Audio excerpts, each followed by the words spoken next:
Everybody dance now.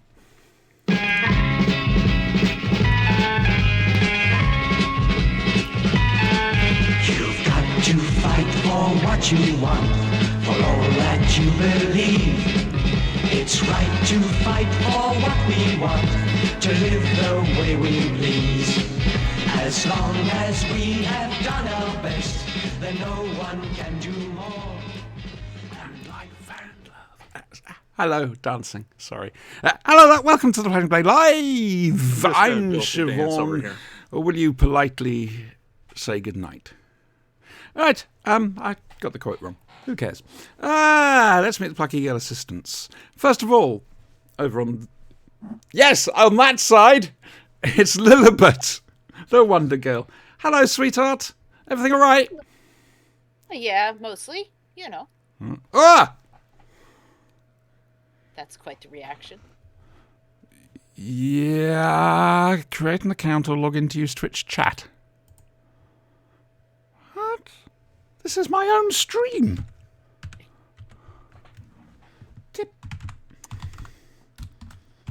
Why does it feel like one of my role-playing games right now? Yes, it does. Oh God, what is the password? It could be one of two. Twitch does it on purpose, you know. We have disabled the ability to log in with your email address.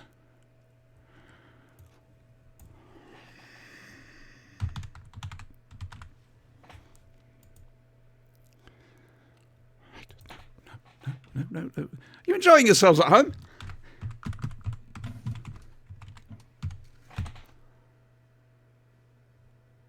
In a minute. Well, here, Brian. just let me tell you how my week's been going. Yes. Yeah, give me a... Yeah, you do that, because they're about to send me a text on the phone.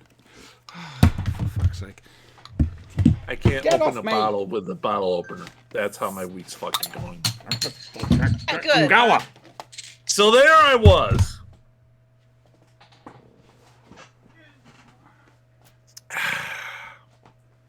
No, I found this stuff at the grocery store.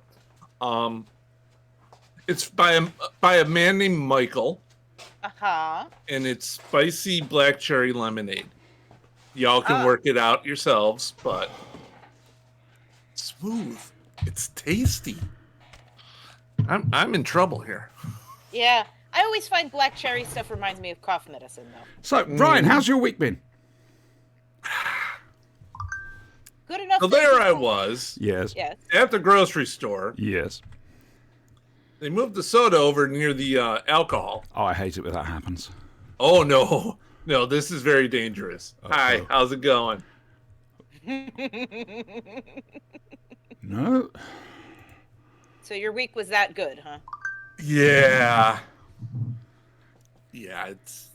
it's been a week. I'm terribly sorry. Oh, and I ran into my dealers again. Oh, well Oh, did they done. mug you? Ours are done here. Ours are finished. I can't have them anymore. We still have them hanging out at Walmart and stuff. So I have a box in the freezer. No, I can't have any more. They're not good for me. Right. So yes, Brian, the week's been that good, has it? yeah. How is Ace? Ace is fine. Ace is solid pooping. Yay! I've never been happier to say that in my life, and I doubt I'll ever say it again. I was going to say, how often do you say it? But fair enough. Yeah. Yeah. That's- That's good. A little bit. Good How's your news week been, about my it. love? It's been okay. It's been exhausting. Pourquoi? Because at work we're That thing. 5 weeks from the end of the semester. Oh, things are So, ramping up a bit. Things are, yes, and so and senioritis has kicked in real hard for a lot of them. To be fair, senioritis seems to kick in for a lot of people right around now. Mm-hmm. It's So- been beautiful up here. It's been like 80, low 80s, mid 80s. We had high records Thursday, Friday, and Saturday of above 85. You're starting to sound like Trump. This is the kind of weather that you can't tell online if you're wearing pants or not. I mean, seriously. Spoiler, I'm not. Seriously. I mean, there it was, the sun, big, powerful sun, came up to me, tears in its eyes, and it said, Mr. Trump, sir, I'm sorry. I've been watching far too much Colbert, and especially Seth Meyers, because his just Trump wait till they start the impersonation is trial brilliant. proper. And but it's not just that. Seth Meyers, just the scripting's right for Trump. In fact, SNL did something quite recently with a new Trump guy and got that spot on, I thought. So yeah, I've no idea what we're talking about. And I live significantly north of it, but my state has had flooding this week. Ah, yes. Oh yeah, how's that going down there? Well, I talked to my brother who lives down there, and he had some water come in the house, but it wasn't too bad. So he had to do cleanup after that, and when everything dries out, hopefully no mold. Which is the key. That's the real worry. That much flooding, and then our heat, because 85 is sort of a nice day here. We've had 80-degree days since February on. So the problem is that the humidity's high and. I've been giving tornado warnings out this week on Facebook. Yes, I've noticed. I saw that. Our weather this time of year, we sort of tend to we're at the tail end of our spring storms. Well, that's just it. You were getting yesterday, Missouri, we were getting QCLS, or was it QLCS? I can never remember. Spin-ups, basically. It's essentially a long squall line, and they're weak, but they keep popping up. Missouri's not a good place to chase anyway. Yeah, over here we actually got a burn ban this week. What's one of those, please? Can I guess you're not allowed to burn anything in case it sets fire? Yeah, you can't burn like clippings and stuff, and be careful of outdoor fires and fire pits. It's the windmills, the electric windmills. They're doing it. Oh yeah, totally. Yep, from China. So. They're giving Chinese windmill cancer. Oh, the latest thing he's come out with. This is a good one. Psychopath. I think it was psychopaths. Trump said something, basically either psychopaths or something like that. But a lot of trouble's caused by trans people on cannabis. Now, I'm gonna say a couple of very important things here. All right. Actually, no, fuck it. I can just roll it up into one tiny, tiny little thing. And then smoke it. People who smoke cannabis aren't dangerous. If they have other stuff with it, different kettle of ball games entirely, especially alcohol. But if it's just cannabis, they won't be bothered. Unless you're a bag of chips. If you identify as a bag of chips, you're on your own. So I mentioned last week about them trying to stop us using ladies' toilets. There was something else. Oh yes, they're looking at now forcing teachers to tell parents if the child exhibits any trans interest or whatever. Yeah, I can tell you from experience, teachers aren't going to.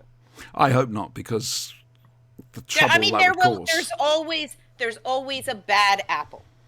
Oh yes, of course. All of us have had bad teachers, but the kind of teachers that students trust are teachers who keep their trust. Yes, they don't. It's gonna. If a student tells you something that they are not yet ready to share with their family, unless you feel that they are in immediate physical or psychological danger, in which case you have a duty of care. Yeah. Then you don't share that. The thing is, it's going to lead to suicide. It leads to abuse. It's going to be dreadful. Yeah. Well, let's face it. We've long since come to realize that the GOP doesn't care about. Oh, Brian, my love, it's not just the GOP; it's the right wing over here as well. The next election is going to be fought on trans issue. Basically, whether we're allowed to exist or not. I'm just going to say it. If they cared about kids, they'd stop with all the fucking guns. There's been another shooting today, I hear. Yeah. I'm so sorry. There's one every day, somewhere. Every day. We're getting numb to this. Every day. And that's the problem. I think what you should do is go to an NRA meeting, having sabotaged all their weapons, and just open fire and see how they like it. Oh, no, the NRA meetings are gun-free zones. I'm shitting you not. The big NRA meeting where, Harry Oompa Loompa gave his talk was a gun-free in a gun-free zone. They don't care as long as they sell the guns. I got no answer to this. Make it illegal worldwide to manufacture them. Mm-hmm. How do you enforce it? You go and melt them all down. So worldwide? If you have a couple of... Yes, worldwide. Nobody needs them. We don't need war. We don't need shooting people. We don't need guns. We don't need killing. Sooner or later, you got to sit down and negotiate anyway. So, done. We're finished with those. We tried them. They didn't work. From now on, chocolate chip cookies. Gluten-free if you need them. I still say, quite frankly, that... But you're always going to have someone disguise a cookie as a raisin. That's true. That's true. Anyway, that was a cheerful start to the show. Bit more cheerful news, unfortunately. The gentleman who played Billis Major in Torchwood, Melvin Murray, I think his name was, has died. He was aged 90, I think. Apparently he was an absolutely lovely guy. So, salute, basically. I know he played one hell of a creepy villain. Jesus, that guy was freaky. Any other news? Babylon 5 might be going to Apple TV. This is the Babylon 5 they've been talking about making for years, or the old one? No, the new one. The remake. Okay. Yeah. HBO Max is going to be rechristened as Max come May. Yeah, that's a dumb idea. And it's going to contain all of Discovery, so cancel your Discovery Plus now, kids. We've got something very similar over here with ITVX and BritBox. Right. I was going to say something. What was I going to say? I feel we're missing... I know we haven't got Spanky. Sorry about Spanky.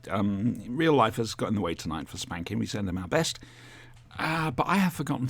yes. No, I haven't. Yes, well, sort of have. Couldn't make it to the DWAS Capital Convention this weekend, I'm afraid. I'm terribly sorry. I'm afraid I was rather ill. Not the usual illness. That's, well, yes, the usual illness. But no, this was something special, which had me praying to God on the Great White Telephone. So, yeah, couldn't go. Sorry. Next up, what I want you to do, okay, we'll try this first like this. If you haven't got Season 18 Blu-ray box set, send me a message on YouTube saying John Black. All right? First one I get saying that will win this. We've had no entries. Oh, that's disappointing. As expected. Two Fan Dinosaurs hardly has an audience, and neither, to be fair, does The Blade.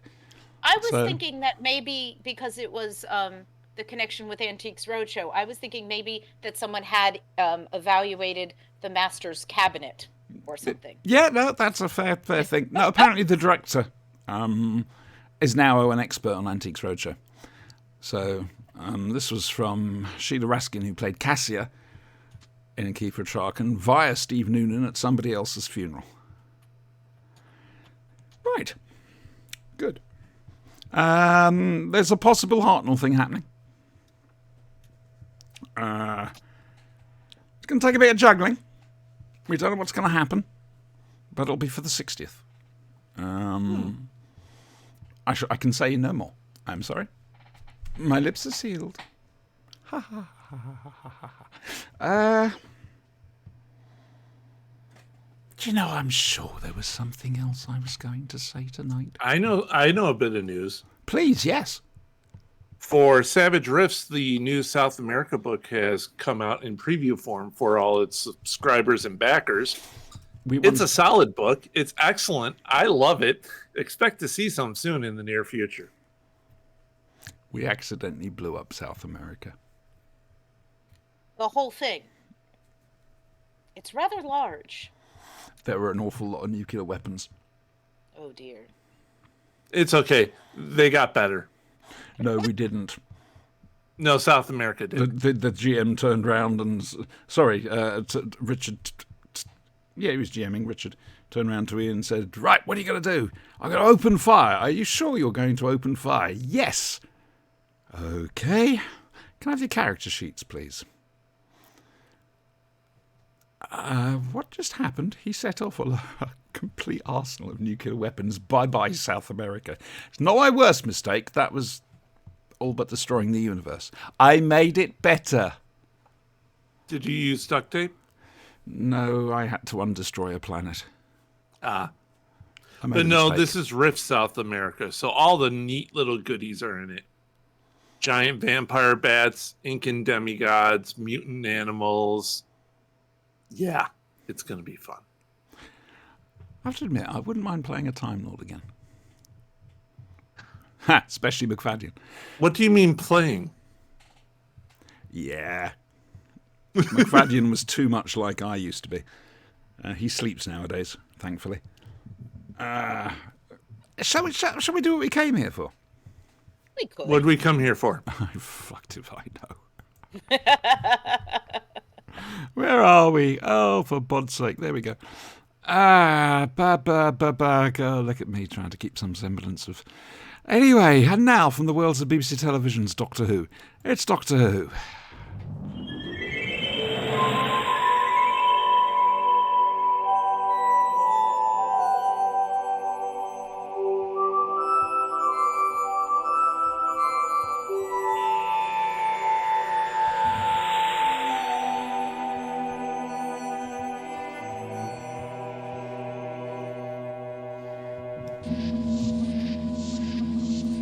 Oh, I'm feeling musical tonight. Oh, dear. Anyway, so... a seventh Doctor Who, we think. And, well, times champion, let's face facts. And Ace have finally managed to get an afternoon off. Ace is his plucky girl assistant, in case you were wondering. And so they've gone to Windsor, to a pub in Windsor, to listen to Courtney Pine do some straight blowing. Unfortunately, the Doctor's alarm goes off, and he can't remember why. At the same time, a meteorite is heading towards Earth and is going to crash. At the same time,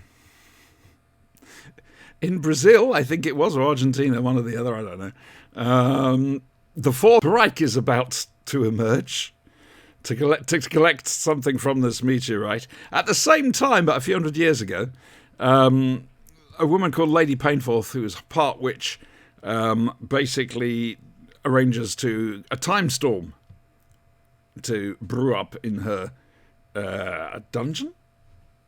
Let's say dungeon, and to take her and her manservant Richard to the 20th century, 1988 to be precise, 23rd November 1988.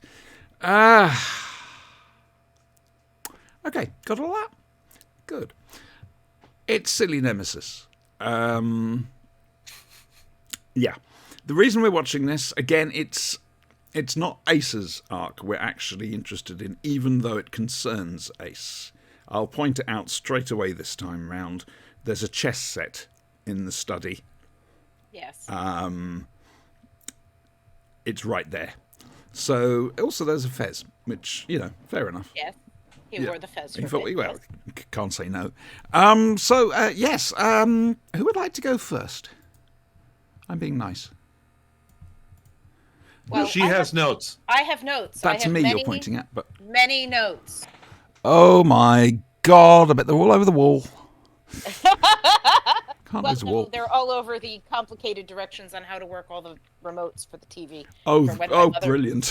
When my mother was here, and I knew she would be watching television when I wasn't home, I wrote her out. You do this on this remote, and then you do that on that remote. Do you remember the days when we used to have to actually stand up and walk to the television and push one button? Like savages. I know. We had a dial. Oh, yeah, no, there were dials as well. I had a black and white. Oh, child, you know nothing of black and white.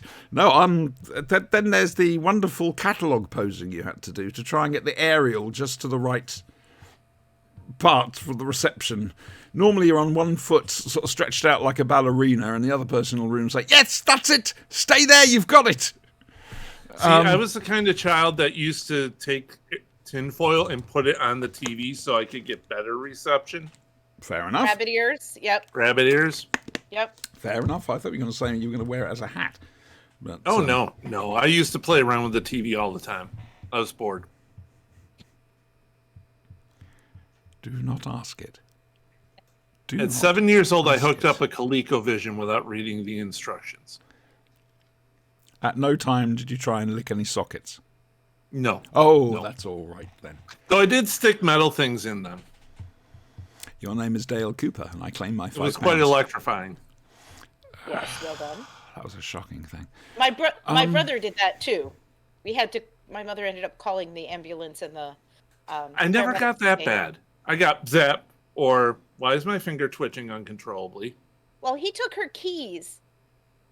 He pulled a chair up to the basket that was hanging high on the wall by the front door, took her car keys out, moved the chair to the only socket that wasn't covered in the house because it was halfway up the wall and well above where he could reach, we thought, and put her car keys in it.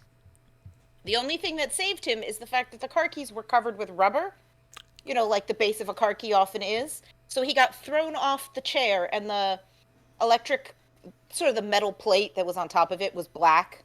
And he got covered in the dust from that. And when the paramedics came and washed it all off, he was black and blue and purple underneath and green. And my mother had to say, no, that's fine. That's finger paint. Because he was 4. Yeah. I got one up on that. My dear precious son, at the tender age of 5, was learning about electricity in school one day. He promptly came home and peed on the outlet in his room. Oh, no. Everything went zap. Uh-huh. Yeah, that reminds me of a Royal Marine Sergeant Major I knew. I know we had ball lightning once, which is a very rare phenomenon. Oh, yeah. We call that thunderbolt. Thunderbolts, he calls them. But I do remember that. My mum was terrified. Like huge holes in the wall as if bullets had been fired in. It came in through the window, floated round, hit the wall a couple of times, and then slowly floated back out. Oof. Freaked her out totally. Understandably so, to be fair. Yes. It was still a lovely place to live, even though it was damp and had an outside toilet and no bathroom. Ever have any crop circles? Well, over here? Well, I mean, from the ball lightning, plasma fields tends to be a big factor in creating them. I don't know. I know ball lightning is very rare. In fact, some people are iffy about whether it exists at all. And I'm here to tell you, it does. I've seen it. So, nah. Right, so, yes, who was talking? Lilibet, yes, do silly nemesis, yes, please. my notes. So I did clock the chess game, where he said black's losing, which didn't necessarily make sense in this particular story because the doctor is wearing white and the lady is wearing black, whose chess set it was. And then there was business with chess and the silver bow and him and Ace, and that was quite funny where he's like, this is an illegal move but I'm doing it anyway. I enjoyed this. I know it has a bad reputation. You okay? I think you've killed her. You broke Keep going. Keep going. I did. I found it fun. The dialogue between the characters was fun. I didn't care about the Cybermen. Couldn't care less about the Cybermen. I'm just watching her progress further and further as you keep saying you like it, because, I think it is killing her. Here. Breathe. Breathe. Breathing is important. Oxygen. Steady. Steady. I had a leaky burp. Oh. Ugh.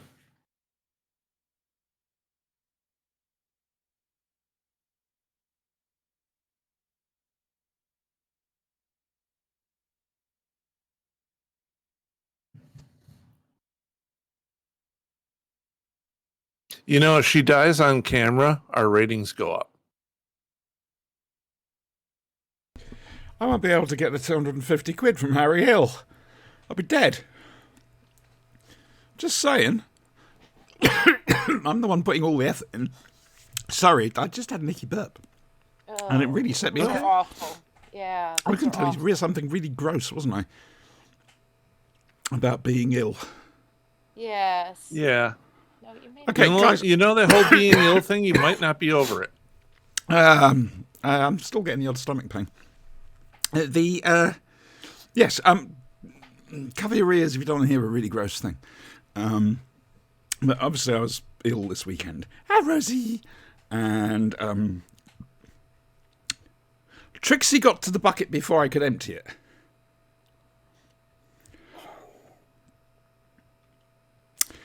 Tipped it over all over the floor. Ate it all. Because dog. Right. At least she cleaned it up.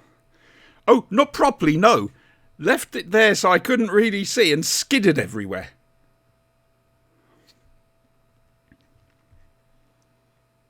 I'm okay. I'm fine. I'm okay. It's been a fun weekend.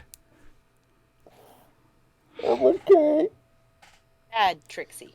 And he's gone. Lilibet, you better carry on for the moment. We can't rely on him for anything. Okay, so Doctor Who? Yeah, please. If you can. Okay, so what I liked about this is I did not care about the Cybermen one way or another. No. I think they were thrown in there because it was the silver anniversary. Yeah. Yeah. But And they're silver. I would have watched an entire Would you series of- indeed? Is I this something would. you want to tell us? I would watch an entire series of Richard and the Lady Explorer 1988. Lady Painful, yes. Yes, That would have been awesome. That was hysterical. Restoration comedy characters, I think, aren't they? Essentially. Yes, Yeah? they are. That's my period.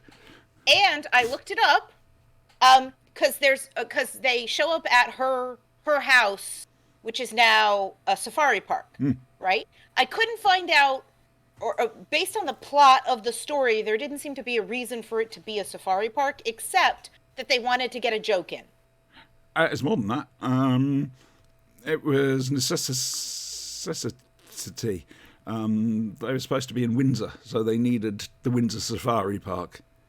Okay. However, the stuff filmed for Windsor Castle, it was actually Arundel Castle on the south coast. Yes, I did see that. And but also there's an awful lot of cameos in that first episode. There are. But the fact that it's a safari park means that they hear bears growling. And then you get the Shakespearean joke, which was Dave's favorite bit from Shakespeare. And they've got the dates right. Because Winter's Tale, which is where the direction Exit Stage Right Pursued by Bear comes from, is from 1611, and Kit and Caboodle here are from 1638. So they would have definitely seen it and probably have remembered. Such things Because only it's happen rather in the memorable. theatre, Richard. Exactly. Fiona Wilker has some remarkable lines. Fantastic line. I yeah, love she's that there's great. this wonderful thing when they get Dolores Gray, who over here I have no idea who she is. But apparently she was a big name star. Huge. Apparently it was a massive coup to get her. She's the old lady in the car who gives them a lift. Yes. In episode 3. And she's great too. Yeah, she's going on and on about her researching her family around here. Yes. And she tells them about a certain thing. And Painthorpe just turns around and goes, "'Twas a slow poison." It's just... Yes, Dorothea Remington died. It was a slow poison in 1641. It's great. It's a great... All right, those three of them in that car, that scene was fantastic because she's a character out of Dallas. Yes. Mm-hmm. right? And these two are restoration comedy. Mm. And Oons by the mass. Lady Penafort, who basically should be just called Lady Painful, is hysterical because she's evil and she fully embraces her evilness. Oh, yes. But she doesn't walk around going, I'm evil, I have a plan, a scheme even. No, she's just like, I'm evil and I'm going to kill everybody and this is how it's going to go. There's a slight retcon that she might have been one of the runaways from the Sisterhood of Khan. No, from the Pythias, I tell a lie, who preceded the Sisterhood of Khan. Sorry, I like to link these things up. She's hysterical and I loved her. And... Good. The doctor solves the case because he sees a lizard. So he figures out that the ships are in hiding. Basically, he solves it the same way they do in Death in Paradise.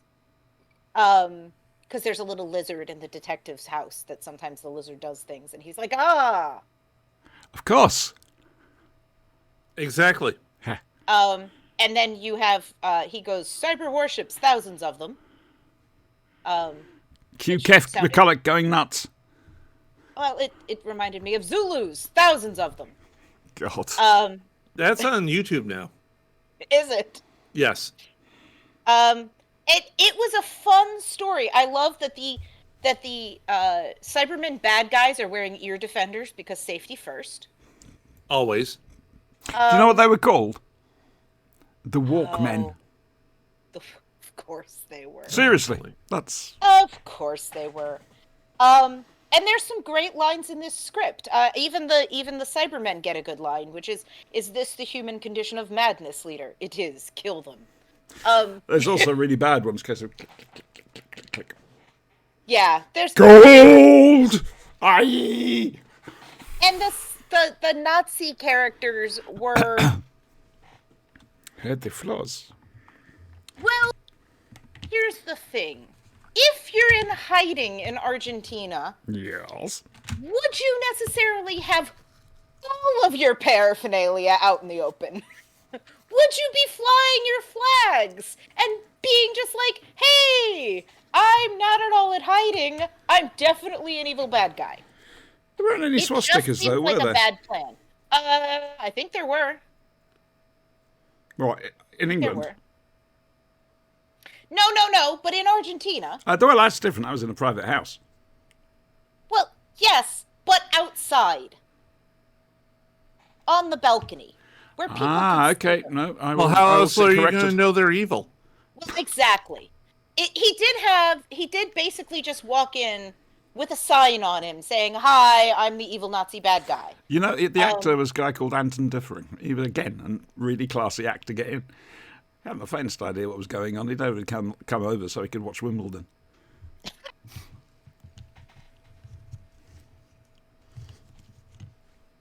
So it was... I found myself laughing out loud at this episode several times. And not in a, ha-ha, it sucks, isn't it funny kind of way. But in a, this is genuinely entertaining. Oh. Yeah. Yeah. No, I liked it. Now, I mean... This is wonderful. This pleases me. You know, it's certainly not what I would say up there with the best of Who. But I think it gets an unfair rap. Okay. I mean, the Doctor, if anybody, everybody's got a dumb plan. All of them have dumb plans. The Doctor also has a dumb plan. Shoot the thing up, every 25 years it falls back down, and then he does it again? He got it wrong.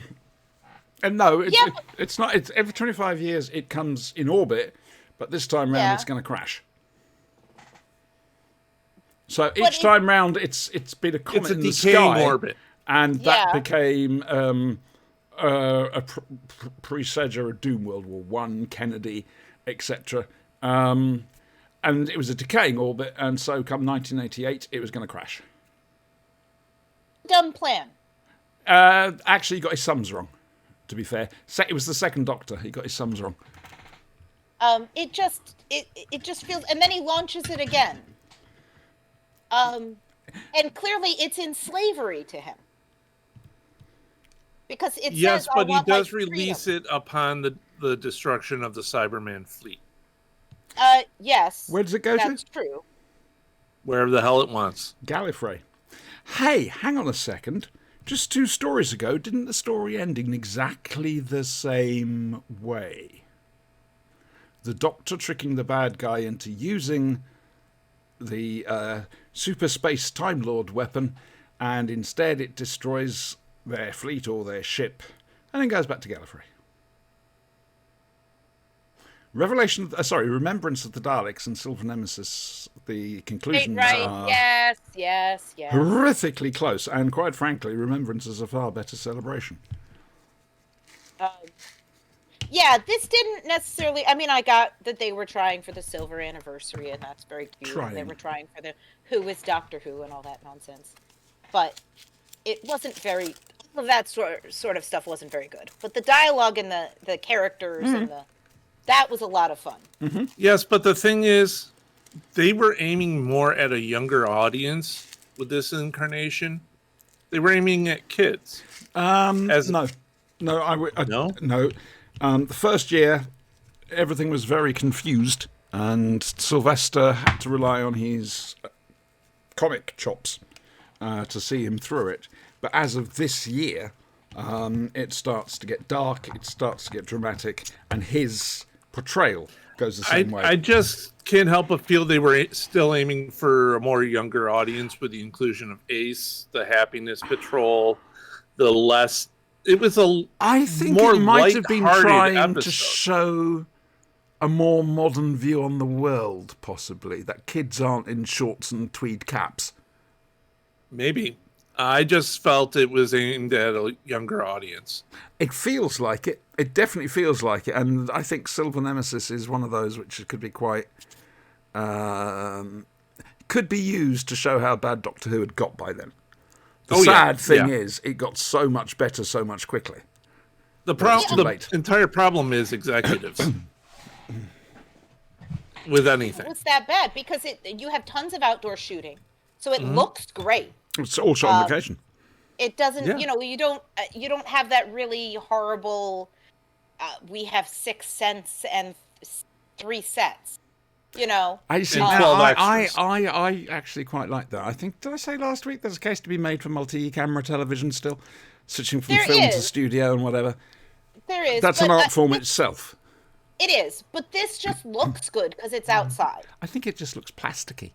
It would have been better on film. Well, I guess I'm probably just used to seeing video outside by that point. I'm biased.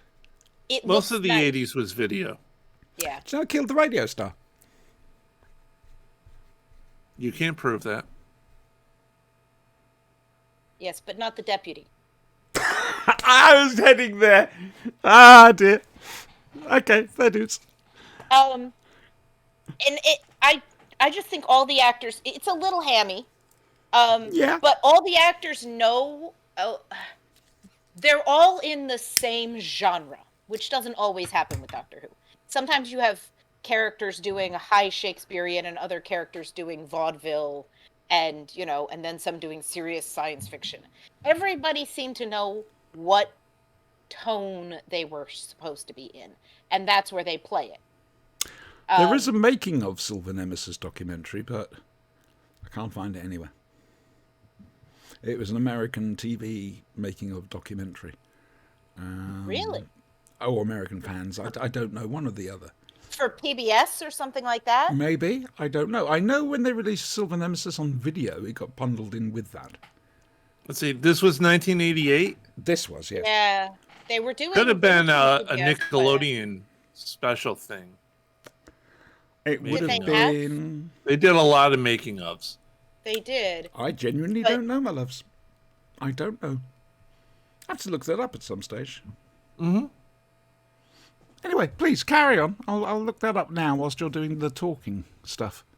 See, my thing was... Yes, Brian. Too many villain factions involved. Okay. You had the Lady Pain. Mm-hmm. You had the Cybermen. And you had Nazis. Right. A little over cluttered. It is a little cluttered. You could have taken out the Nazis, and it would have been totally the same damn show. Mm-hmm. Now, mind you, I have absolutely no problem seeing Nazis get punched any day of the week. I just think, you don't want to dilute the brand. You don't want to overuse them because they're good villains to get their asses kicked. Yeah, and you're right that you don't need them. I mean, they try to do a deal with the Cybermen, which results in their sudden and inevitable betrayal. Curse it! Curse it! I actually used those words while watching the show. Yeah. They're both. We all know those words. Each other. I got some info for you. Okay. It was co-production between the New Jersey Network and BBC Lionheart, which is basically the BBC Enterprises, the sales division in America. Okay. Right. Yeah, I remember Lionheart. And if it was New Jersey, and it was 1988. Sounds like a PBS thing. I'm guessing so. I don't know. Yeah. What does it say? It's supposed to raise either awareness or. It was a bold move to raise the Doctor Who profile in the USA with coverage of this action-packed, non-studio-bound story. With its royal family theme of particular interest to America. Fuck's sake. Royal family. I'm turning that off. Are the dogs the star of the show? If you want, it's on, apparently it's on YouTube. Feel free. I've seen it. Years and years and years ago. Feel free. I did like the little bit with the dogs, with the Queen walking her corgis. That's the thing they're talking about. Originally, they'd offered a role to Prince Edward, who turned it down. Even though he'd done It's a Royal Knockout. That's probably why he turned it down, to be fair. So they got... is it Jeanette Grey? She used to be the main Queen impersonator in Britain at that time. It was cute. It was cute. I mean, that's kind of a Doctor Who tradition, is that he's somehow interacting with the Queen, whoever the Queen happens to be at the time. It was a lot. It was stepping out of the house, stepping out of the palace in a house coat and fluffy slippers and a hairnet, going, "Thank you, Doctor. Happy Christmas." Yes, exactly. Yeah, I think you're right. I think there's too many villains, and you don't need the Nazis. It did feel a little bit like throw darts at a dartboard. Which villains haven't we had recently? And I do think there was a few too many locations. I think you could have narrowed it down a little bit. And the one they end up with her at her tomb, I know it isn't because I looked it up. It looks an awful lot like one of the Time Team locations. Fair enough. Not that I would know. Oh dear, Brian. Yes. Can you add anything to that incredibly comprehensive? I think I have been off and on. Yes. Yeah, but that would mean I've had to listen to you, and that doesn't happen. It's fine. I'm good with that. Yeah? Yeah. You don't listen to me anyway.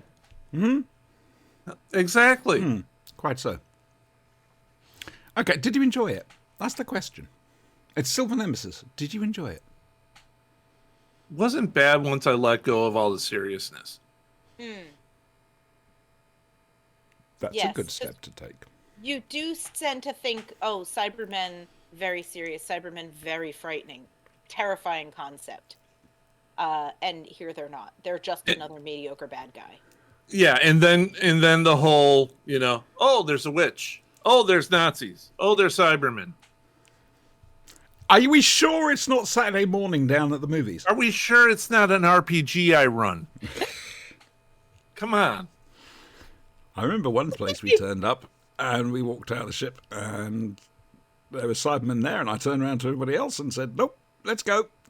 And the games master was so fucked off that he created a scenario on the spot for where we could go, but he locked me up in an asylum for the whole thing.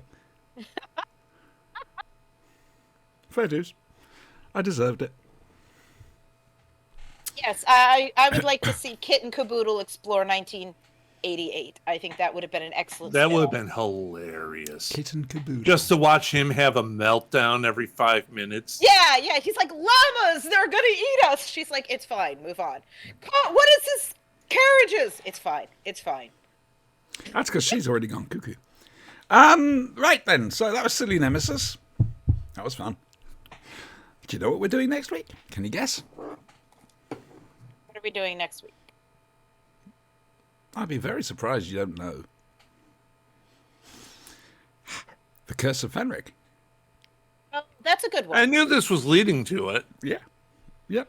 I could have chucked in extra things, but I didn't want it to actually make it about Ace. I wanted to make it the Fenric arc specifically. Ace is a linked arc, but it's still separate in places. So, for example, Ghostlight and Survival. Yeah, and possibly Greatest Show, now I think about it. So, yeah, next week we'll be looking at The Curse of Fenric. It's entirely down to you which of the millions of variations of The Curse of Fenric you watch. There have been quite a few special editions. So, whatever they have on BBC. Right, fine. That's good. Yeah. That'll do. I do remember watching it first time round and being gobsmacked by how good it is. And the cliffhanger of episode 3 just knocked me off my chair. We play the game again. Time Lord. Whoa! What the fuck's going on? That was fun. I was working security. I was living in Flitwick. Sorry. Anyway. Elizabeth did listening this week. I did. I do not have as comprehensive notes because I was driving while I was listening, and then I managed to listen to, I think, 2 episodes, but unfortunately, as I said, I got somewhat ill. Yes. And it didn't continue from there. I don't think Peter Davison caused it, but I don't know. If we listened to the 5th Doctor box set, the latest one. Are you sure they didn't include a brown note in the broadcast? You know, the sound that will make you... The sound that has no name. Yeah. Yeah. Don't know. This could be subterfuge. I'm not underwater. Exactly. Oh, quite. Please, Lilibet. So, would you like to wait? Forgive me. Yes. Would you like to wait? Let's try and balance the podcast out a little. Because we have no Spanky tonight. Yes. Let me go first with Edge of Darkness. Okay. Then you do this. And then I'll come back in with Callan. And I don't know if Brian's got anything he wants to talk about, have you? I've watched a lot of sci-fi this week. I've been very bored at work. I don't know if Brian's got anything he wants to talk about this week. I could talk about anything. No, I don't. Go ahead. Chat Nothing for Brian's specific. intelligence. All right, so I'll go on. This is quite quick. Edge of Darkness, episode 4. I think it's called Breakthrough. Have the Triffids arrived? I think, seeing as we're halfway through, I should give a previously on Edge of Darkness. Ronna Craven, Detective Chief Inspector, the Northern CID and Fraud Squad, is investigating possible voting fraud for a mining union. He gets back from that meeting and a gunman jumps out, shouts his name, Craven, but his daughter gets in the way and takes both barrels. Craven is obviously absolutely distraught by this. However, there are people pulling his strings, taking advantage of him. There's a couple in London called Hardcore and Pendleton, who they only let loose when the realm is in danger.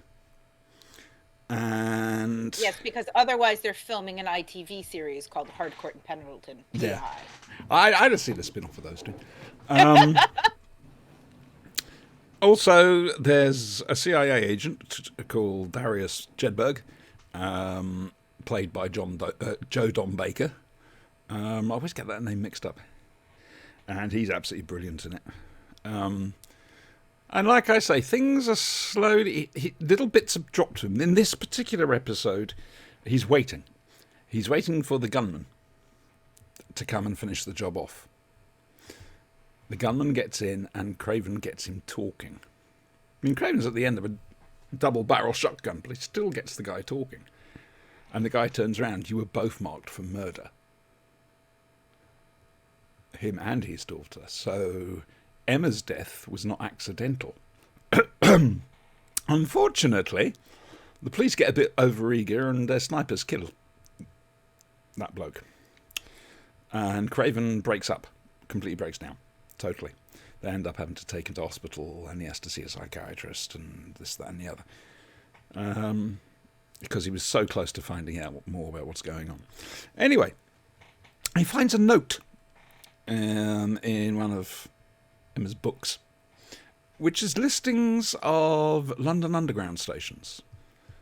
Aldwych, Oxford Circus, The Strand, that sort of things. You're probably familiar from them from Monopoly, quite frankly. And he wonders what the hell these are. Then he starts talking to the mining bloke he was investigating, a guy called Godbold. They're both at the Houses of Parliament because they're going to be called, because a company is called IWF, I think it is going to be taking over Northmoor nuclear fuel processing plant.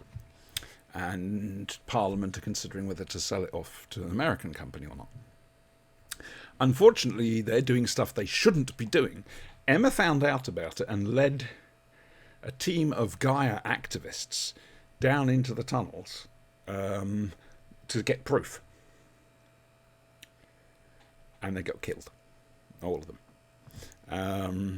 However, one of the bodies washes up in this episode, and it is as radioactive as fuck.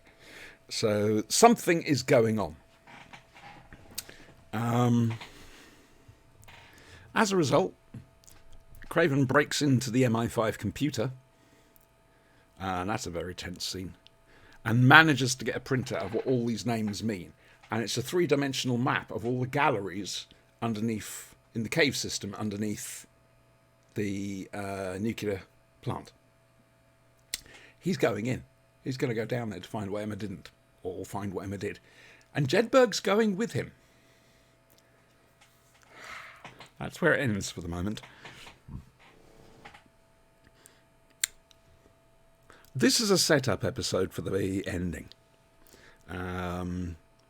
Tomorrow. Next week, big action jobby. Lots of potholing. And lots of radiation and lots of alarms. And also, we'll be hearing the word,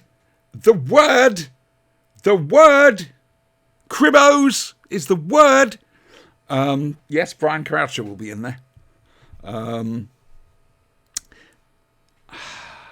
Like I say, this one's a gentle one. There's the tension of them trying to get hold of the information before the police get there and catch them. And that is skin of your teeth.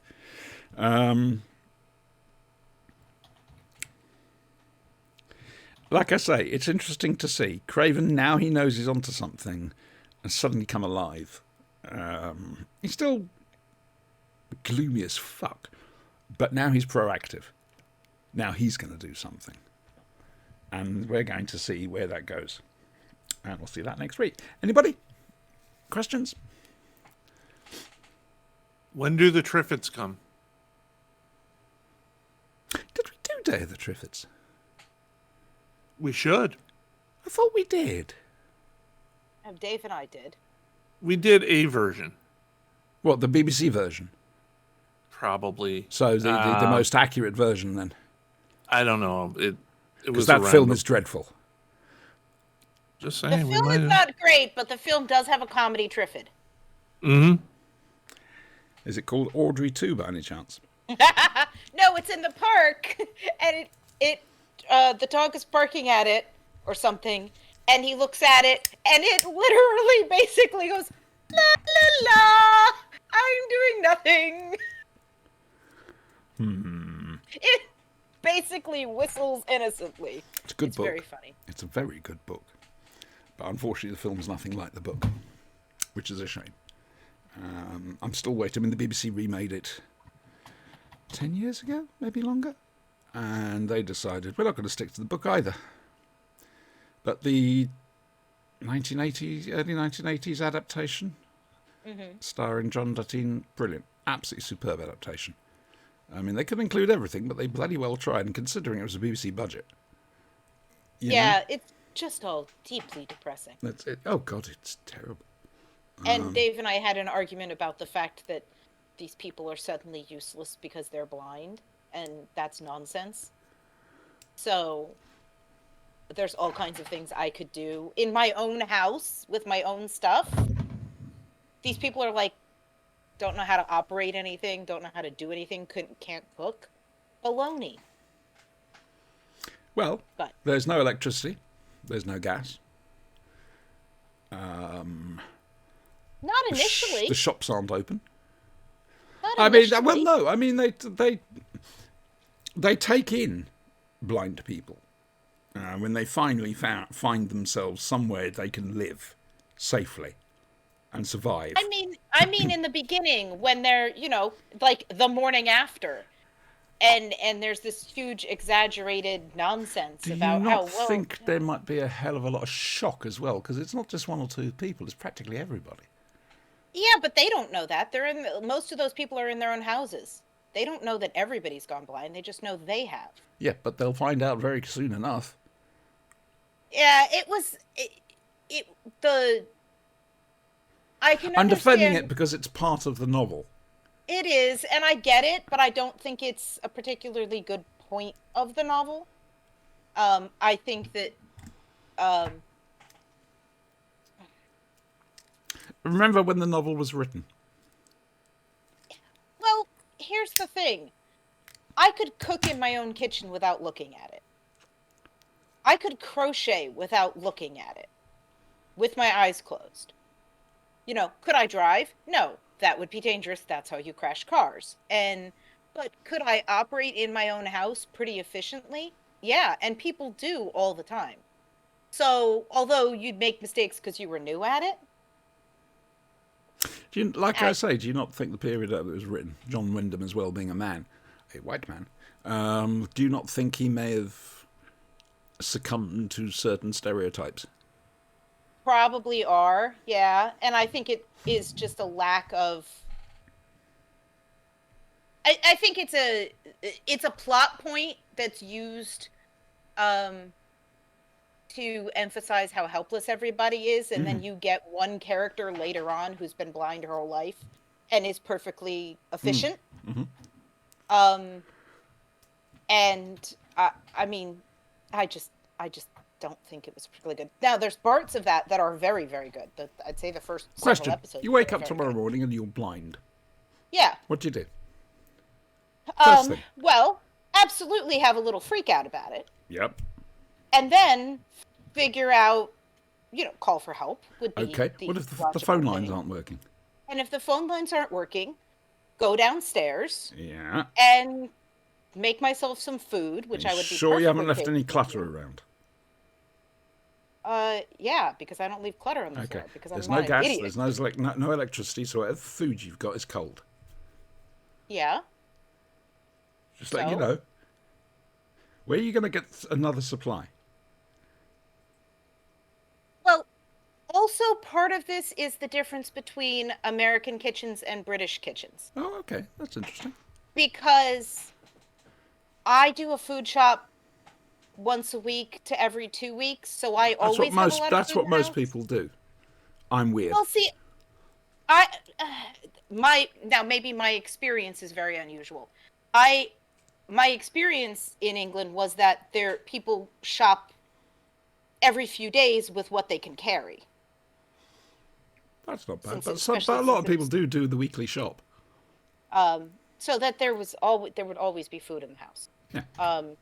It's just, I don't know. I just think that it's deeply over-exaggerated. I hope we never have to find out. Well, and also then it's not the Triffids who did it. It's just random, and the Triffids just took advantage of it when that's the one thing that the Triffids do is shoot things at people's eyes? Yep. That's unlikely.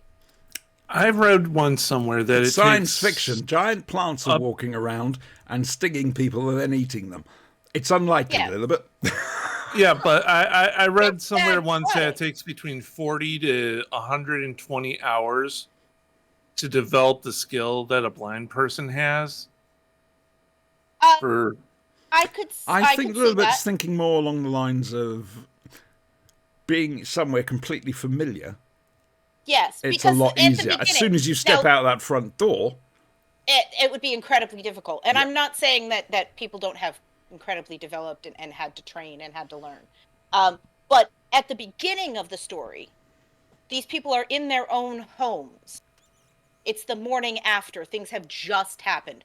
So the electricity, the power plants, all that kind of thing wouldn't go out right away. They're not out yet. They're all of that stuff is still working. It falls apart later. They're in their own houses.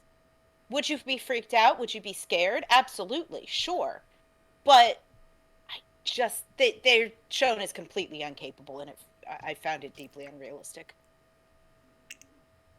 I could cope with the plants because shock news: science fiction is unrealistic. Well, okay. So I can, if you're setting up science fiction or fantasy or whatever, I'm having fun, and you set up the world, right?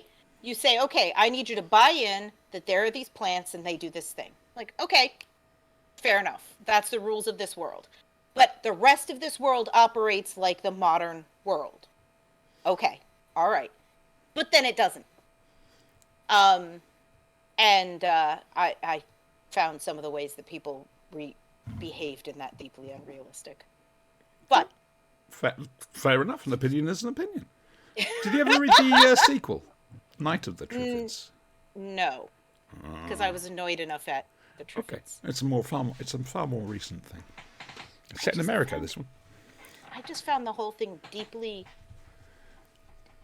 negative about humanity.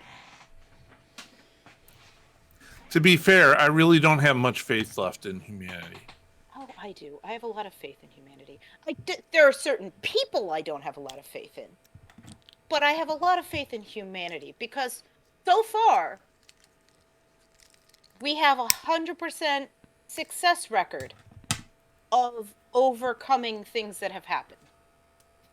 Despite people clamoring about, trying to reopen the country because they need their hair cut, they need to go out to eat, they need... Yeah, people are selfish sometimes. I have absolutely no problem with people like that dropping off the face of the earth and being removed from the gene pool. I think we need to make the Darwin Awards a proactive thing. In general, I think people are selfish and foolish and scared, and some people are straight up evil. I do think that. Oh, yes. Jittery, panicky herd animals. Yeah, they are. Sure. But people can also be brilliant and wonderful and kind and loving and compassionate. Hope, huh? And you have to. You have to. This is why I get offended whenever somebody calls me a person. What would you rather be called? Not them.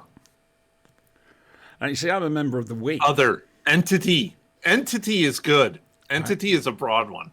Entity. Okay. Is it like the Spanky's a single-cell organism. We know that. I could do that.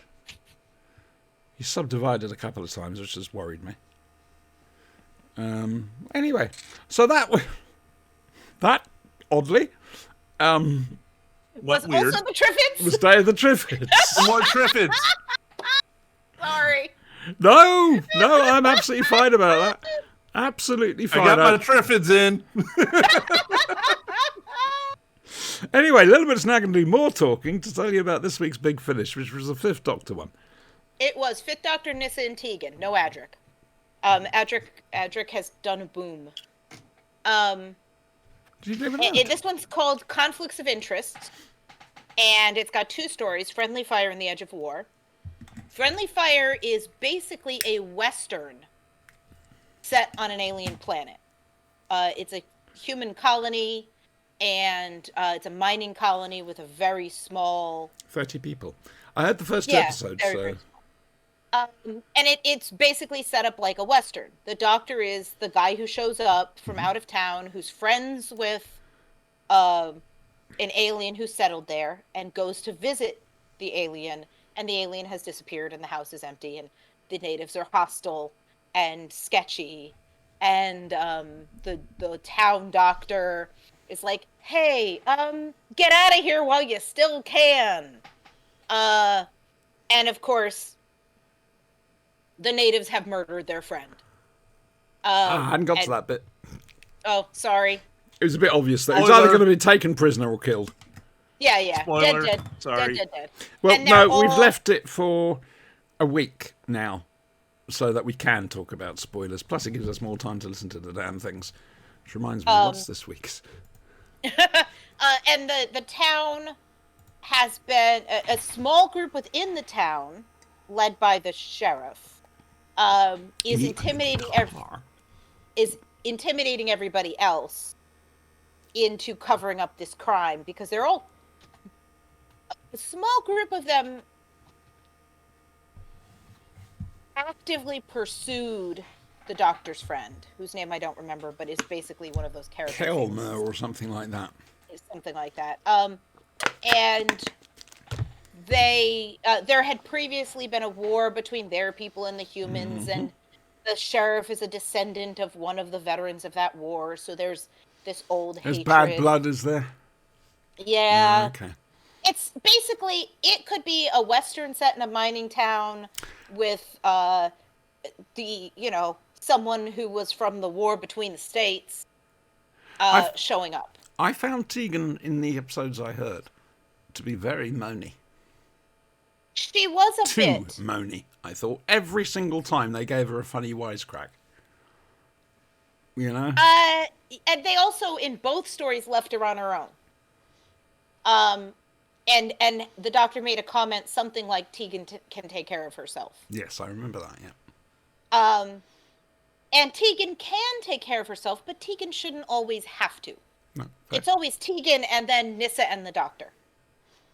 The doctor just really isn't comfortable with Tegan. No, he isn't. He'd rather go off with Nyssa. Because Nyssa asks him questions like, what's happening, doctor? And not, why are you doing this? It's deeply annoying.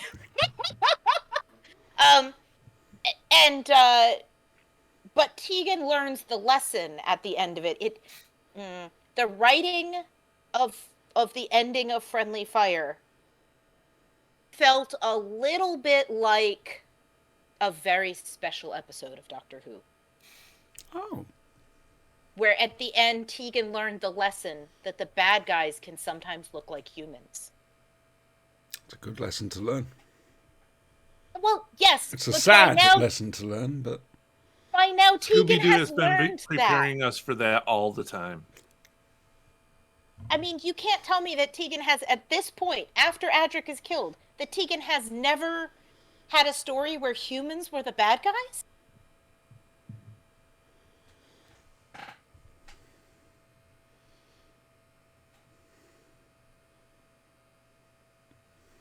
Depends if you count Big Finish or not.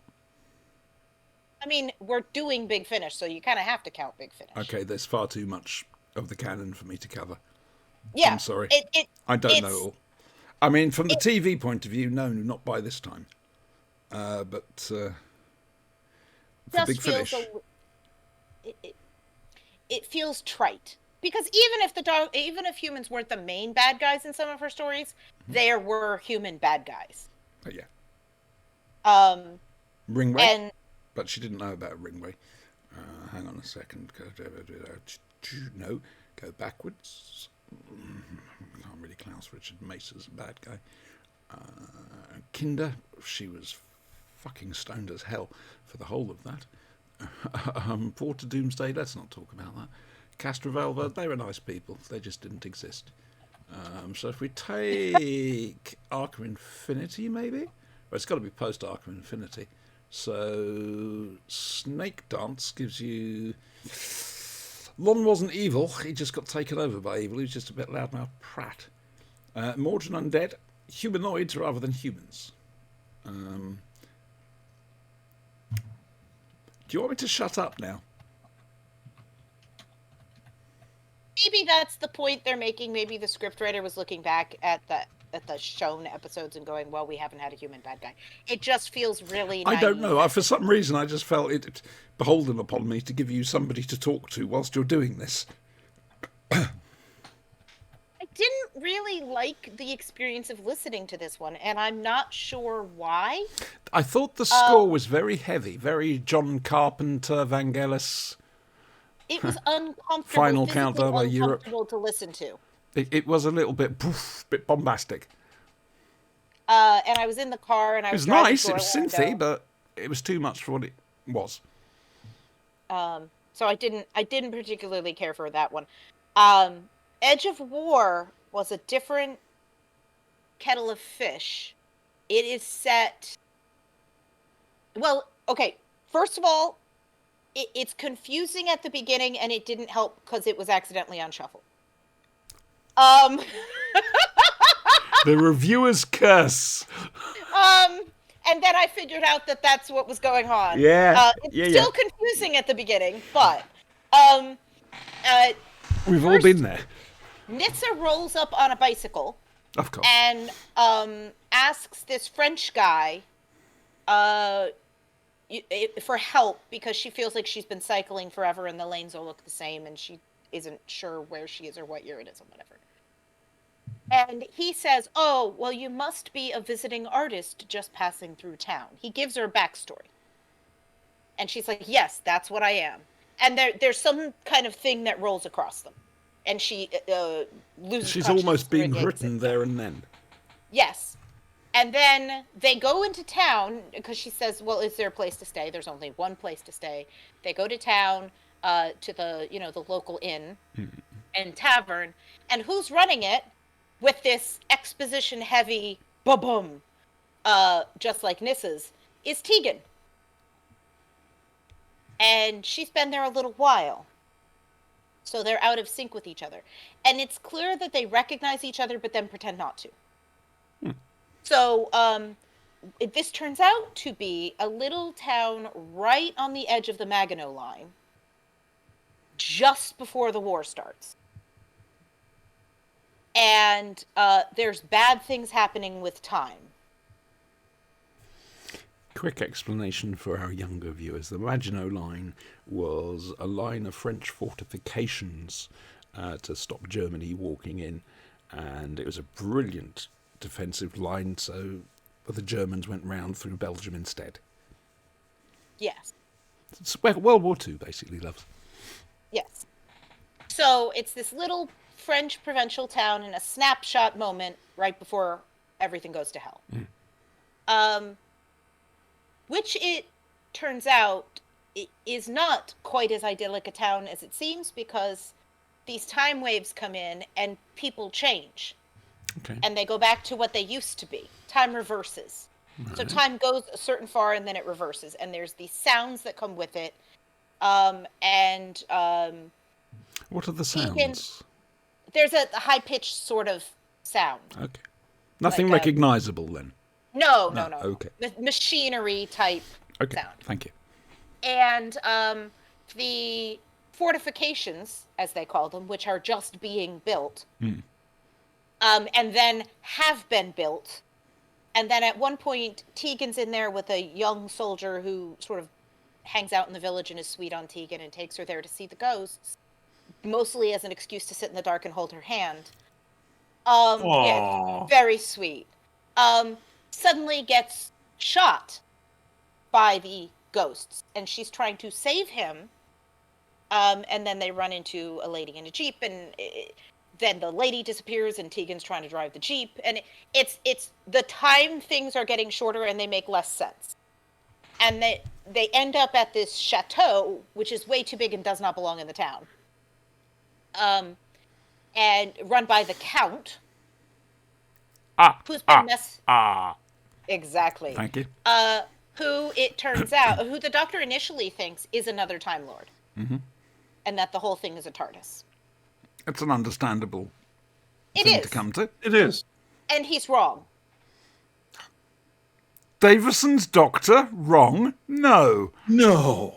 And actually, it's a guy from the future who, because of a future war, got the idea to freeze this town in like the idyllic 3 years, and has all this time machinery, and has basically been, everybody in the town has been reliving the same 3 years.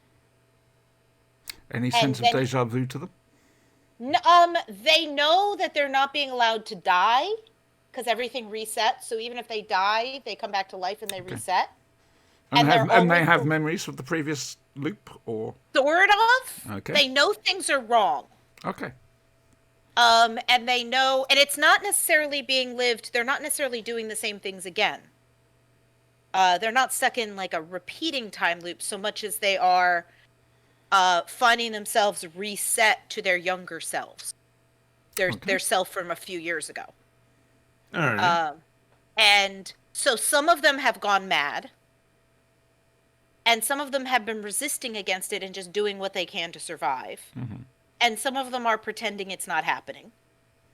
And the doctor, and of course, he tries to do it one too many times, and the machine goes kaput. And meanwhile, the future is coming closer and closer and closer, and the enemy is starting to encroach. The enemy being what? The Nazis. The Nazis. Okay. But they're not recognizable as such, except you know where you are. Okay, that's good. Right. It's just you said so the they're future not, war, so. Right.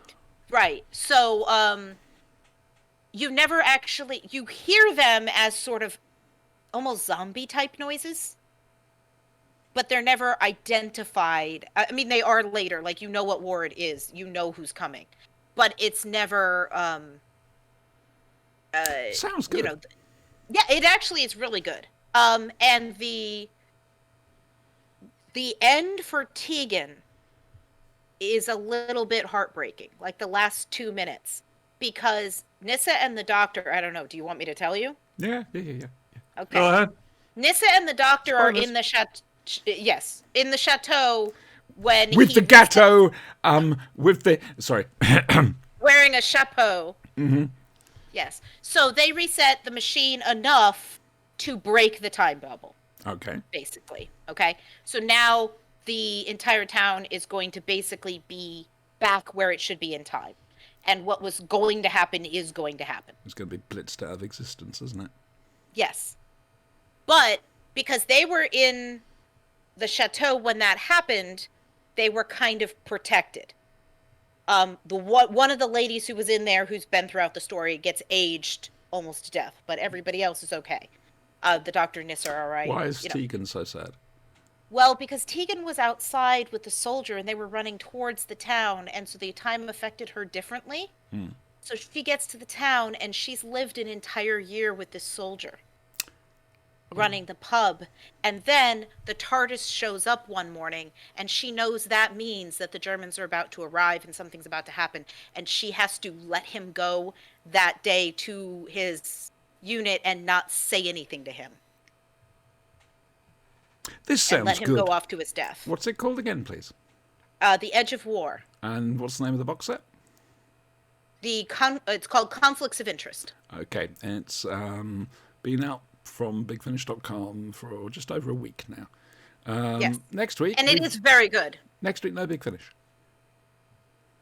You'll be pleased to know, possibly. I don't know, but there'll be no Big Finish next week because I don't know what's coming. So, thank you for that little bit. I hope you didn't mind me asking questions, but no, I think it that's helped. how. Yeah, it does. Otherwise, it's a monologue. Yeah, that's quite good. Talking of monologues, what? David Callan's been a bit naughty, hasn't he? He's just got the sack as Hunter. What? Okay, all right. I was hoping you were going to stand in for Spanky on this and go, oh, I love it. No, here's my entire question. Yes. How is that a surprise that he'll get fired as Hunter?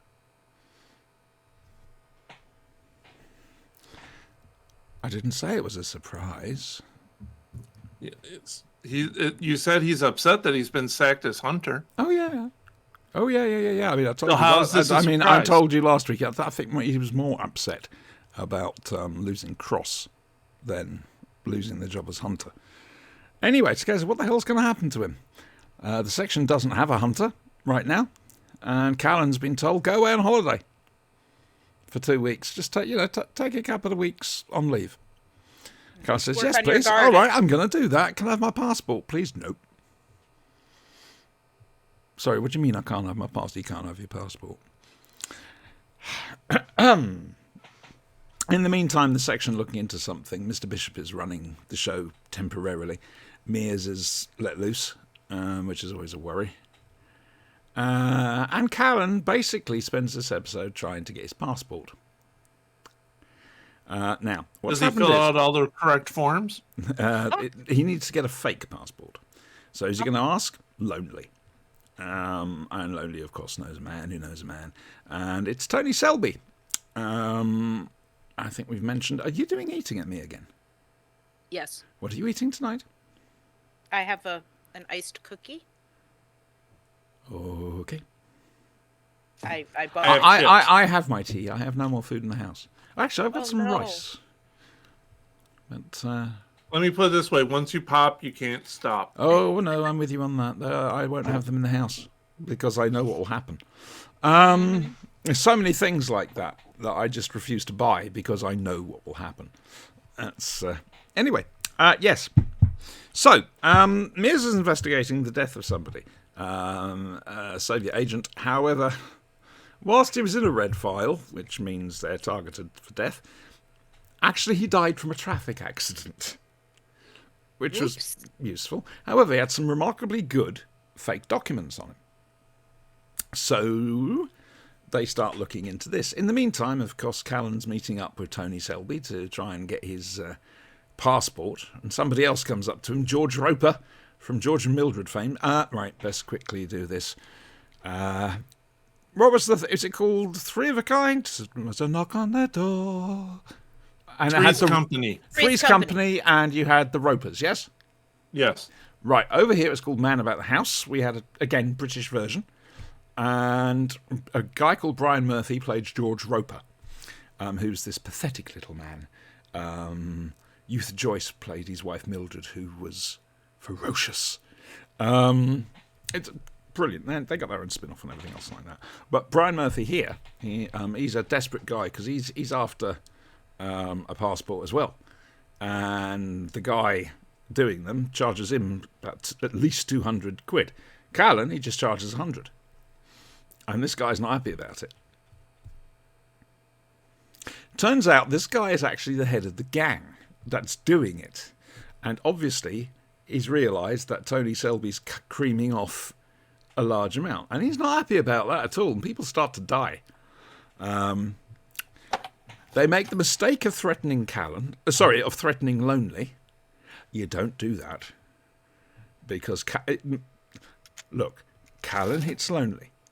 No one else is allowed to. It's that simple. And it sort of links together, basically, the two plot threads about the passports and everything linked together. They suss out what's going on. The whole ring gets shut down. And at the end, the old hunter comes in, because he's already come in to see how Callan's getting on at home. Calling him David all the time. And it turns out that that hunter is now back as hunter properly. Again, William Squire. And the first thing he does is to give Callan his passport.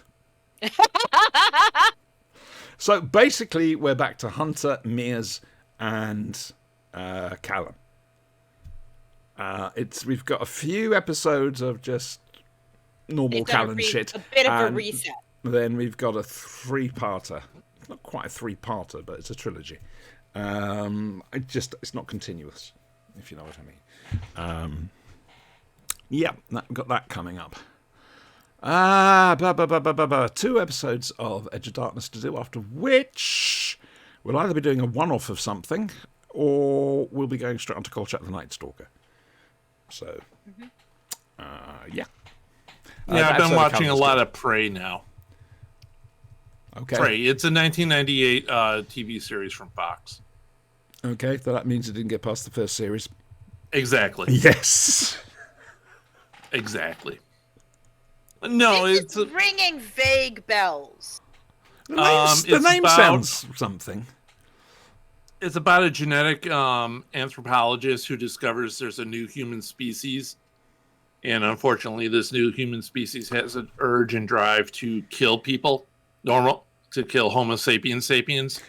One of your House of Republican or Representatives people has turned around and said we're mutants. Yes. We're mutants. Form the X-Men. Mutant rights. I wonder what my special power will be. I need an origin story stat. I know your theme song. No.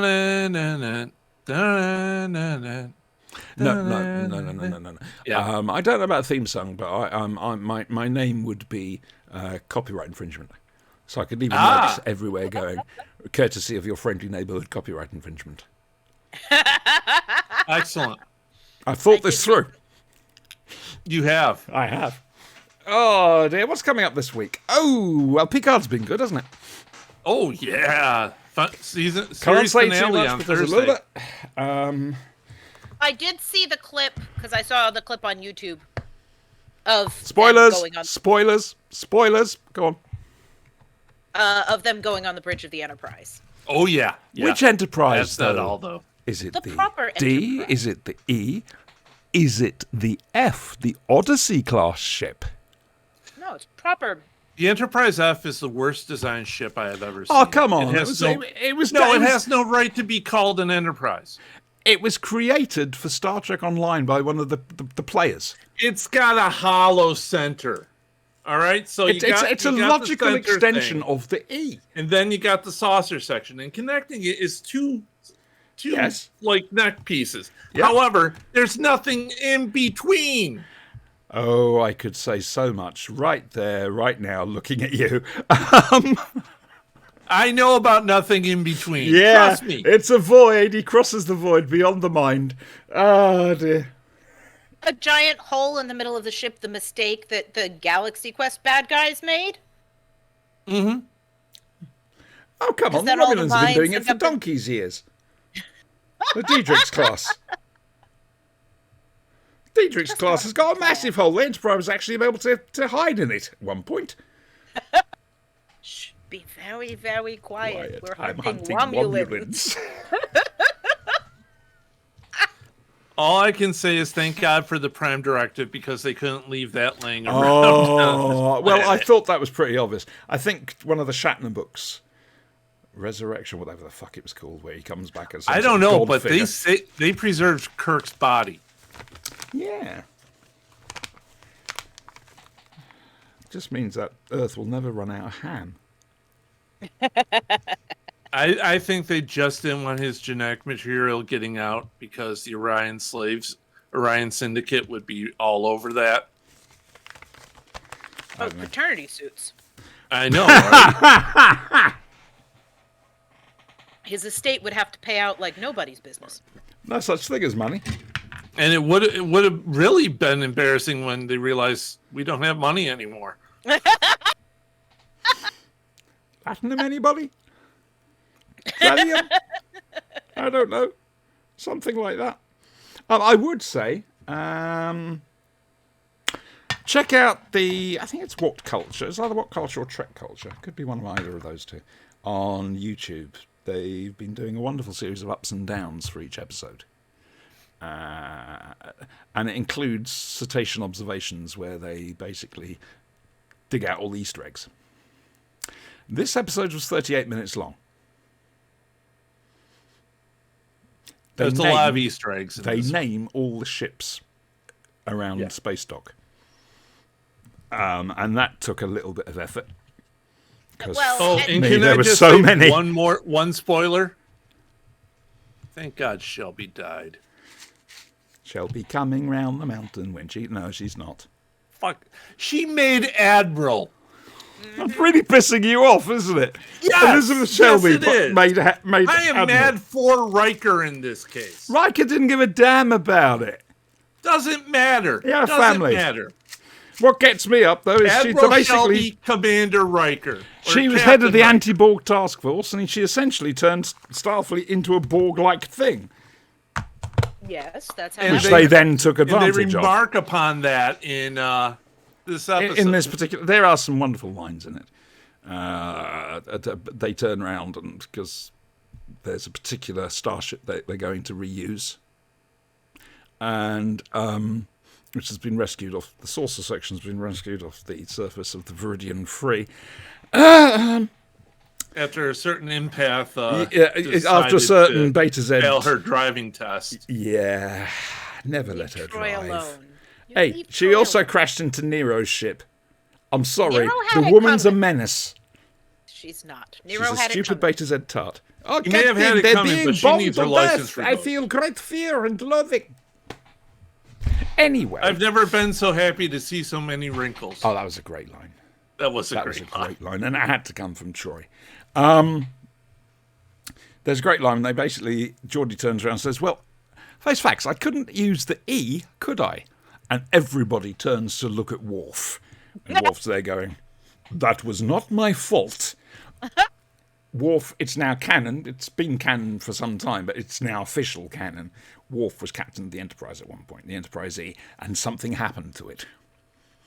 That was a good line. And Data had another corker, because Data's now more human. He's a synthoid more than an android now. He's like Picard. I don't know. Could you be a little more positive about that? At least we're going to die soon. I hope we die quickly. That's it, yeah. That is just... Brent Spiner knocks me off the chair when he does comedy. He's brilliant. He's got a little bit more lore in him. Yeah, and he can use contractions now. Mm-hmm. Which is nice. And he's sentimental about his chair. He is. I did see that bit. Like, it was like a, I don't know, 3 or 4 minute clip on YouTube. Yeah. Up to the point where they pull out of the space dock. And again, I'm a huge Galaxy Quest fan. So I was like, yeah, this is the point in Galaxy Quest where they squeak against the side because the guy can't drive. Oh, saying that, the Enterprise F had a great came very close to the sides of space dock. I'll tell you that much now. Mm-hmm. Big ship. In fact, I may have to watch that movie later on today. Because I have a rule. When you remember Galaxy Quest exists, you have to watch it. A bit like that with the Good Princess rule. Bride. Yeah, Princess Bride is great too. I got Perfect to show Clue movie, in doesn't it? class. Oh, there it is. I got to show Clue in class multiple times this week. I haven't seen that in years. Nothing wrong with So Clue. good. No. Clue was So awesome. good. And well, because Did they guess the correct ending? Well, no. Well, some of them did, but we had just read The Mousetrap. And because there is no film of The Mousetrap. Rightly so. Well, because they're not allowed to. Because the rule is. What's in the book? Did they give the ending away in the script? In the script book? Oh yeah, because I have the play script. But again, let people know context. The Mousetrap is an incredibly long-running play in the West End of London. The cast constantly changes. It's been going on 50 years, 60 years, something like that. However, at the start of each performance, the audience is sworn to secrecy about the ending, which we're not going to give out here. No. But Louise please, carry on. Jameson played a character when I'm it sure. came back after COVID. But because we had read that, and the reason there is no film is that the copyright or whatever with the arrangement with the play is that before they can make a film, it has to be off stage for a year, and it's never been off That's stage. not going to happen. So that was the original caveat in 1950, whatever. Because they were making films of her. I don't plays. see But the anyway. Mousetrap ever shutting, quite frankly. No. So we'd read that. So as a companion piece, I show them Clue, which is set in 1954, whereas the play Mousetrap is set in 1952. It's set in New England versus being set in a small town outside of London. But you still have mentions of the Red Scare. You have echoes of World War II. You have all kinds of things coming up, and you have characters who are all stuck in one place. It's largely a closed circle It should mystery. be called Cluedo, let's be honest. No. So anyway, I show them this. And when I show a film in class, Yes. it means that I end up watching it 6 times. Back to back to back to back to back. That is called devotion to your job. That's vocational, that is. this is why, because I used to use Hercules when I taught Greek mythology, because we talked about all the things that are wrong in it. That's why I can basically do Hercules from memory.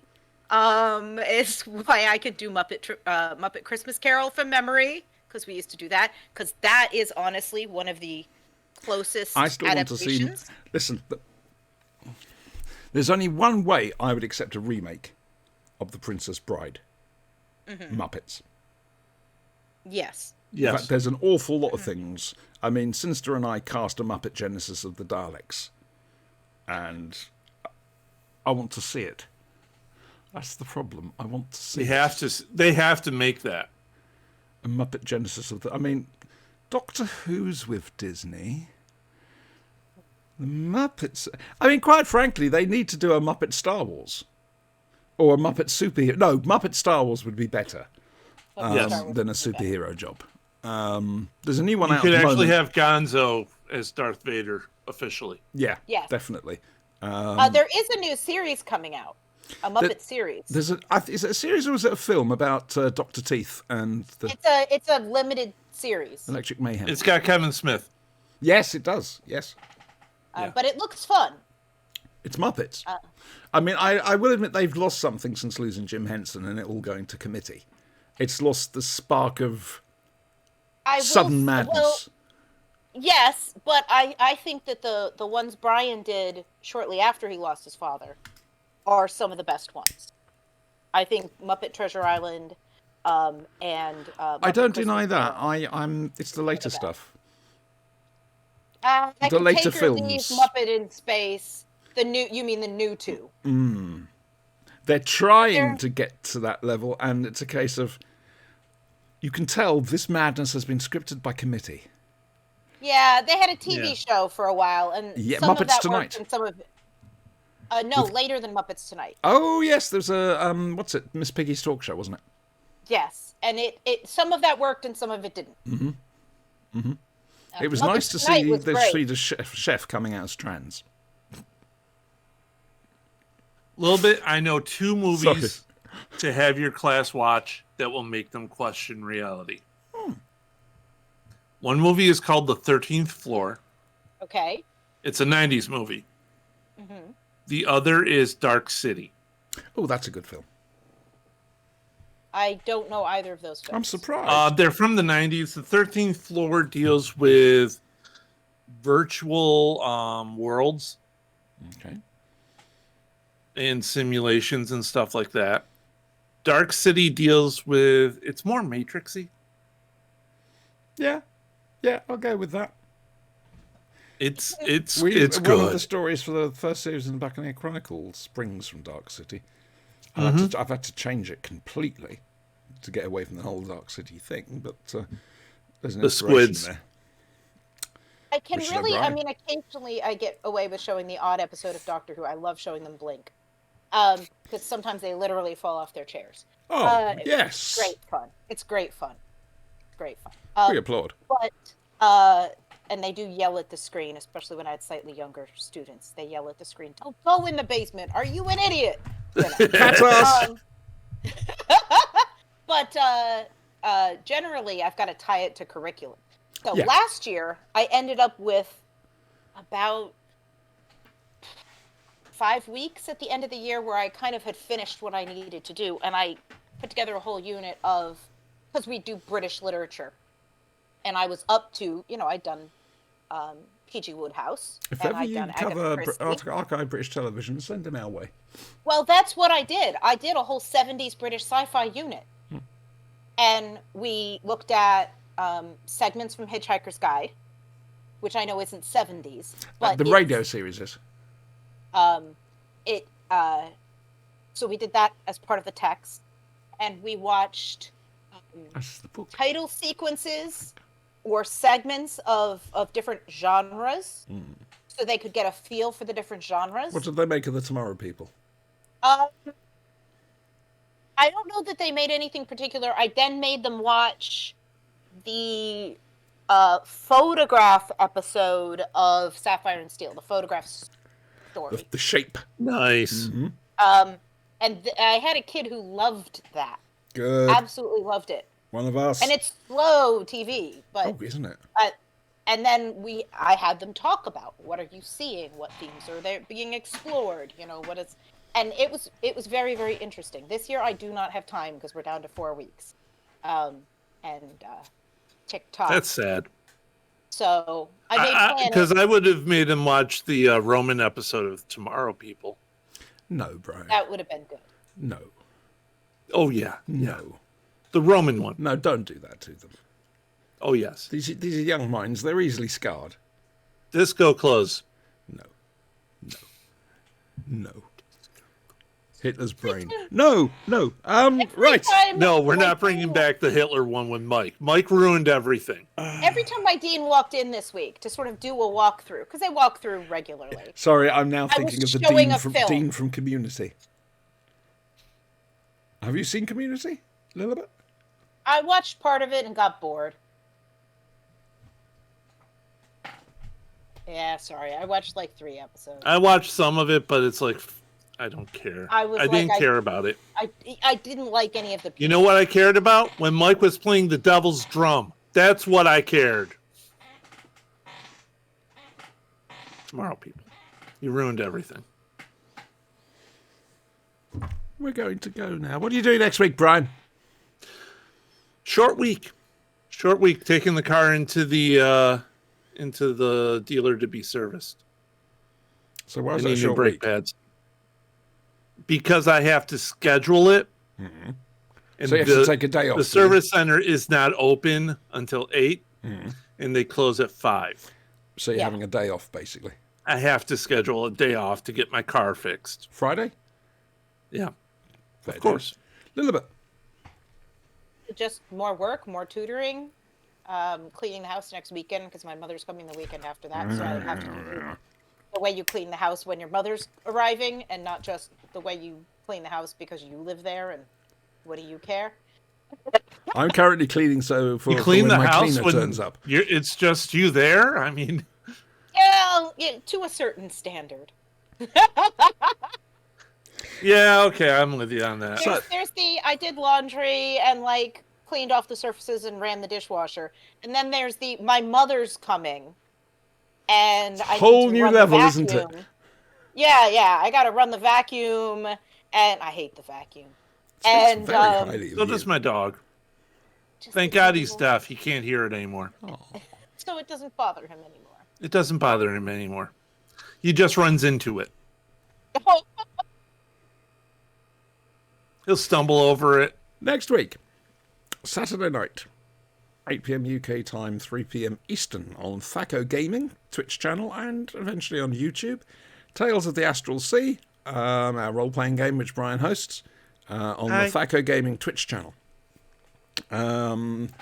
Next Sunday, 9 p.m. UK time, 4 p.m. Eastern, next episode of The Flashing Blade, which is this. Hopefully we'll have Spanky back. We will be looking at The Curse of Fenric. No big finish. Callan and Edge of Darkness. I have to think of something for you two to do. I don't know if anybody's interested. I've been watching my way through Murder, She Wrote. That's vintage television. The Murder, She Wrote Magnum PI crossover. Okay, yeah. No. Yep. No, I'm not having that woman anywhere near me. She's a fucking death magnet. It's a lot of the deaths happened before she even arrived. Oh yeah, that's what she says. We're immune. I do not trust Jessica Fletcher 1 inch. I don't care if she's dead. She's going to Hawaii. What could possibly happen? I swear that woman is in fact the mother of Madge Arwell. I'm just saying. All right? I need Sinister to confirm it, but yes. So that's next week. Fairly easy week. Got to fiddle around some World of Warcraft stuff to try and get hold of... don't ask.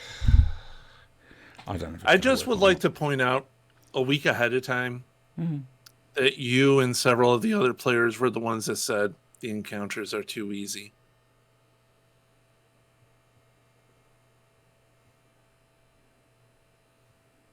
Prove it. Prove it. Sounds like it's about to be victim blaming. Yeah, that's exactly what we're going to get here. Yeah. Okay. That's all I have to say is no.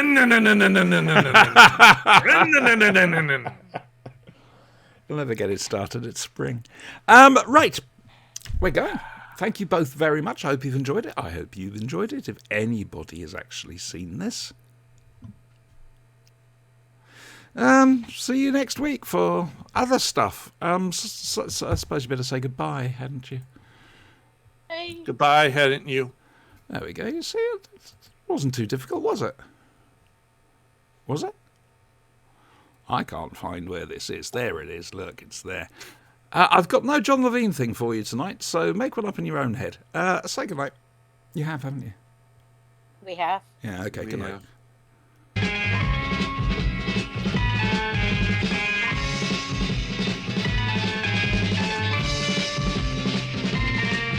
You've got to fight for what you want, for all that you believe. It's right to fight for what we want, to live the way we please. As long as we have done our best, then no one can do more. And life and love and happiness are well worth fighting for.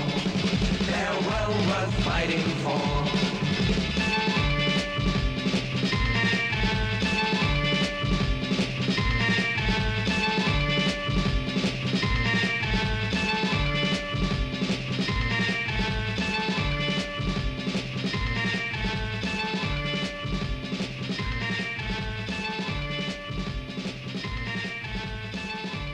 Told you.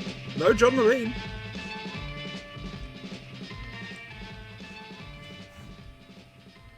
However,